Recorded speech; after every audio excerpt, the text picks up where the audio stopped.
વાવ થરાદના નાણી ખાતે પ્રધાનમંત્રી નરેન્દ્ર મોદીની સભા પછી ફ્રૂટ પેકેટ મેળવવા માટે લોકોએ પડાપડી કરી. આ દ્રશ્યોનો વિડીયો સોશિયલ મીડિયા પર વાયરલ થયો છે, જે લોકોમાં ચર્ચાનો વિષય બની ગયો છે.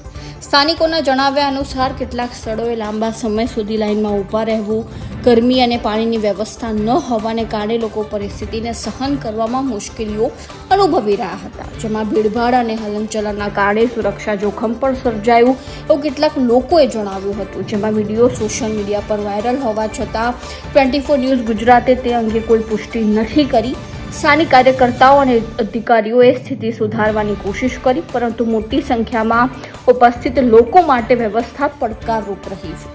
નાગરિકોનું મંતવ્ય છે કે ભવિષ્યમાં આવા કાર્યક્રમો માટે વધુ સુવ્યવસ્થિત આયોજન અને પાણી જાહેર સુવિધાઓ હોવી જરૂરી છે. રિપોર્ટર રાણાભાઈ પારેગી, વાવ થરાદ.